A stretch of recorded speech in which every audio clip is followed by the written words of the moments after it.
புது புது ட்ரெண்டிங் வீடியோக்களை பார்க்க நம்ம தமிழ் ட்ரெண்ட் சேனலை சப்ஸ்கிரைப் பண்ணிக்கோங்க. மறக்காம பக்கத்தில் இருக்கிற பெல் பட்டனை டச் பண்ணி ஆல் அப்படின்ற ஆப்ஷன் வரும், அதை அழுத்திக்கோங்க. அப்போதான் நாம போடுற புது புது வீடியோக்கள் உங்களுக்கு வந்து கொண்டே இருக்கும்.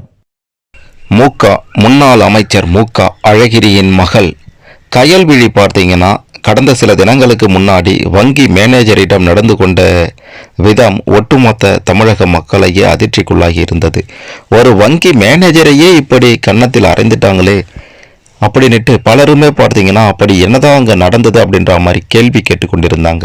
இந்த நிலையில அவங்களை எப்போது கைது செய்வாங்க அப்படின்ற மாதிரியும் பல கேள்விகள் எழுந்த நிலையில அவங்கள கைது செய்வாங்களா செய்ய மாட்டாங்களா அப்படின்ற மாதிரி கூட பலரும் சொல்லிட்டு இருந்த நிலையில அவங்கள கைது செய்து அவங்க கிட்ட போலீசார் நடத்திய விசாரணைகளை பல திடுக்கிடும் உண்மைகளும் வெளியாகி இருக்கின்றது.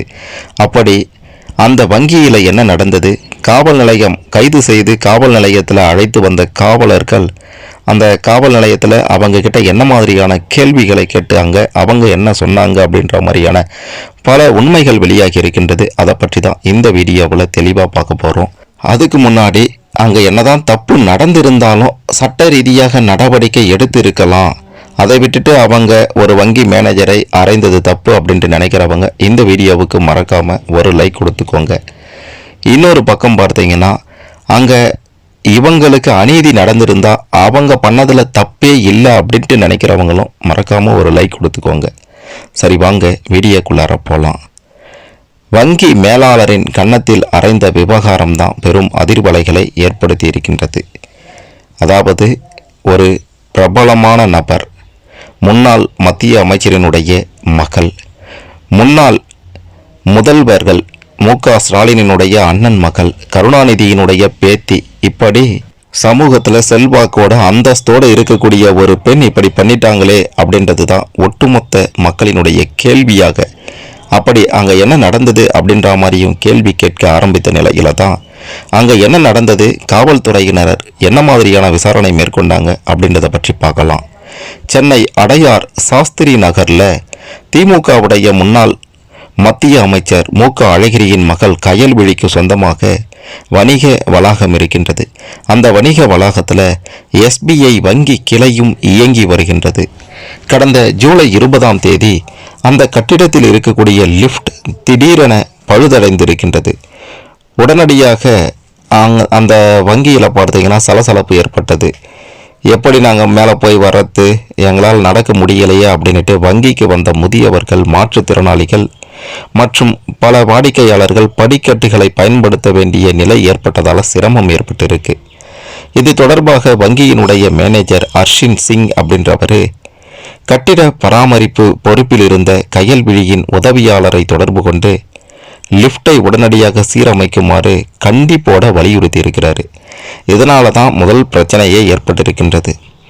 இதனை எடுத்து பார்த்தீங்கன்னா அதன் பிறகு கூட அந்த லிஃப்ட் பிரச்சனை சீராகலை. அதனால் உடனடியாக கயல்விழிக்கு இந்த வங்கி மேனேஜர் ஃபோன் செய்து தொடர்பு கொண்டு பேசியிருக்கிறாரு. அங்கு அதன் பிறகு பார்த்தீங்கன்னா உடனடியாக கோபத்தோடு தான் அந்த வங்கிக்கு கயல்விழி வந்திருக்காங்க. எதுவாக இருந்தாலும் உதவியாளர்கிட்ட சொல்கிறது தானே, எனக்கு ஏன் ஃபோன் பண்ண அப்படின்ற மாதிரி சில வாக்குவாதங்கள் நடந்திருக்கின்றது. அது மட்டும் இல்லாமல் சில தேவையில்லாத வேலைகளும் அங்கு அரங்கேறி இருக்கின்றது. அந்த மேனேஜர் பார்த்தீங்கன்னா கன்னத்தில் கை வைத்து கொண்டு ஏதோ கதை கேட்பது போல கயல்விழி சொல்கிறதுக்கெல்லாம் பெருசாக பதில் சொல்லாமல் திமிர்த்தனமாக அவர் செயல்பட்டு இருக்கிறார். அதனால தான் இவங்க அடித்தாங்க அப்படின்ற மாதிரி முதல்ல தகவல்கள் வெளியாகி இருந்தது. சரி, இந்த சம்பவம் எல்லாமே அந்த வங்கி மேனேஜரின் அறையில் பொருத்தப்பட்டிருந்த கண்காணிப்பு கேமராவிலையும் தெளிவாக பதிவாகி இருந்தது.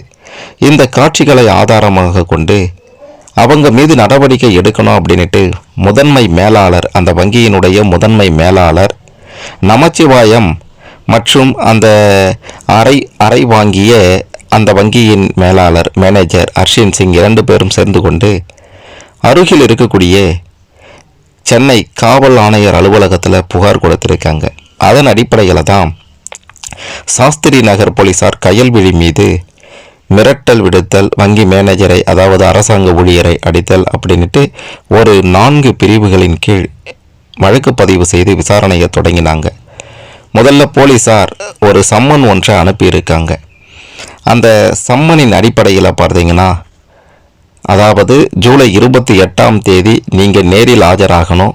நேரில் ஆஜராகி ஏன் அங்கே அப்படி ஒரு சம்பவம் நடந்தது, நீங்கள் ஏன் இப்படி பண்ணீங்க அப்படின்ட்டு விளக்கம் கொடுக்கணும் அப்படின்ட்டு சாஸ்திரி நகர் காவல் நிலையத்திலிருந்து அவங்களுக்கு ஒரு சம்மன் அனுப்பப்பட்டிருக்கின்றது. அதன்படி ஜூலை 28ஆம் தேதி அந்த காவல் நிலையத்திற்கு கயல்விழி அவர்கள் போயிருக்காங்க. கிட்டத்தட்ட சுமார் 3 மணி நேரம் பார்த்தீங்கன்னா காவல் நிலையத்தில் அவங்கக்கிட்ட விசாரணை நடைபெற்று இருக்கின்றது. சம்பவம் தொடர்பாக அவங்க அளித்த விளக்கங்கள் அனைத்தையுமே எழுத்துப்பூர்வமாக மட்டுமல்லாமல் வீடியோ பதிவாகவும் பதிவு செய்யப்பட்டிருக்கு அப்படின்ட்டு காவல்துறையினர் தரப்பிலிருந்து தற்போது தகவல்கள் வெளியாகி இருக்கின்றது. விசாரணை முடிவில் கயல்விழி கைது செய்யப்பட்டிருக்காங்க. அதன் பிறகு காவல் நிலைய ஜாமீனிலையும் விடுவிக்கப்பட்டிருக்காங்க. இந்த வழக்கினுடைய விசாரணையும் தொடர்ந்து நடைபெற்று வருகின்றது. விசாரணை நிறைவடைந்ததும் நீதிமன்றத்தில் குற்றப்பத்திரிகை தாக்கல் செய்யவும் போலீசார் நடவடிக்கை எடுத்திருக்காங்க அப்படின்ற தகவலுமே தற்போது வெளியாகி இருக்கின்றது. அப்படி காவல் நிலையத்தில் என்ன நடந்தது, என்ன மாதிரியான விசாரணை நடந்தது அப்படின்ற மாதிரியான சில தகவல்களுமே வெளியாகி இருக்கின்றது. அதாவது அங்கே எதற்காக போனீங்க, என்ன நடந்தது அப்படின்ற மாதிரி பார்த்தீங்கன்னா காவல்துறையினர் முதல்ல கேள்வி கேட்டிருக்காங்க. அந்த வீடியோ அனைத்தையுமே ஏற்கனவே காவல்துறையினர் முழுமையாக பார்த்திருக்காங்க அப்படின்றதும் குறிப்பிட வேண்டிய விஷயம்.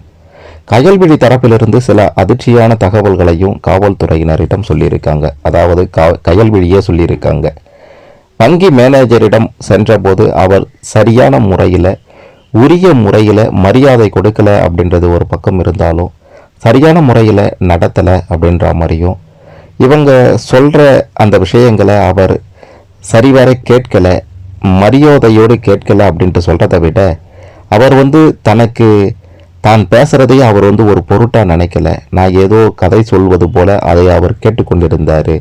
அது மட்டும் இல்லாமல் கன்னத்தில் கை வைத்து கொண்டு அவர் செய்த அந்த செய்கைகளும் பார்த்தீங்கன்னா இவங்களுக்கு சுத்தமாக பிடிக்கலை அப்படின்ற மாதிரி காவல்துறையினரிடம் சொல்லியிருப்பதாகவும் தகவல்கள் வெளியாகி இருக்கின்றது.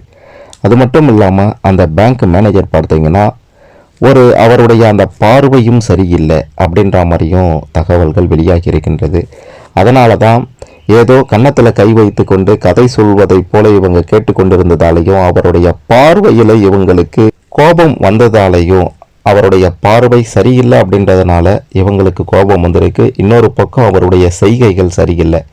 இன்னொரு பக்கம் பார்த்தீங்கன்னா எந்த பிரச்சனையாக இருந்தாலும் உதவியாளரிடம் சொல்லியிருக்கலாமே, ஏன் என்கிட்ட சொன்னீங்க அப்படின்ற மாதிரியான இந்த மாதிரியான சில விஷயங்களால் தான் அங்கே கயல்விழி அவர்கள் கோபப்பட்டு அந்த வங்கி மேனேஜரை அறைந்திருக்காங்க அப்படின்ற தகவலுமே வெளியாகி இருக்கின்றது. அது மட்டும் இல்லாமல் தற்போது கைது செய்யப்பட்டிருக்கக்கூடிய கயல்விழி அவர்கள் ஜாமீன்லையும் விடுவிக்கப்பட்டிருக்காங்க. இந்த சம்பவத்தை பற்றி நீங்கள் என்ன நினைக்கிறீங்க? உங்களுடைய கருத்துக்களை மறக்காமல் கமெண்ட்டில் சொல்லுங்கள்.